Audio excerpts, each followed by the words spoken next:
Hey there, fellow learners. Welcome back to our channel, where we break down tech tips to make your life easier. Today, we're tackling how to get MLA format on Google Docs for 2025. If you're a student or writer dealing with essays and citations, this quick guide will have you formatted and ready in no time.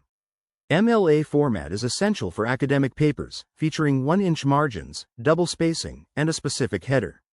Let's dive right in. First, open Google Docs by going to docs.google.com or using the app. Start a new document to begin fresh. Now, head to File in the top menu, then select Page Setup. Here, set all margins to 1 inch. That's the standard for MLA. Click OK to save those changes. Next, focus on the font. MLA requires a readable font like Times New Roman, size 12. Highlight your text or the whole document, then go to the font drop-down in the toolbar and select Times New Roman.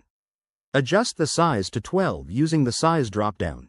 Don't forget to make sure your text is aligned to the left. Just click the left align button. Spacing is key too. Go to the line spacing icon in the toolbar, which looks like lines with arrows. Select Double to set your lines to double spacing. This makes your paper easier to read and meets MLA guidelines. Now, for the header. MLA needs your last name and the page number in the top right corner. Click Insert in the menu, then Header and Page Number, and choose Header. Type your last name, add a space, and insert the page number by going to Insert again, then Page Number. Position it in the header on the right side. Finally, for your title and works cited, center your title on the first page, and remember to include any citations at the end.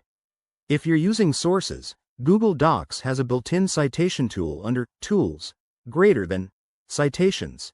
It's a game changer for 2025 updates. There you go, you've just mastered MLA format in Google Docs. This should take your documents from chaotic to polished in under 5 minutes. If this helped, hit that like button, subscribe for more tutorials, and drop a comment if you have questions. Thanks for watching, and see you in the next one.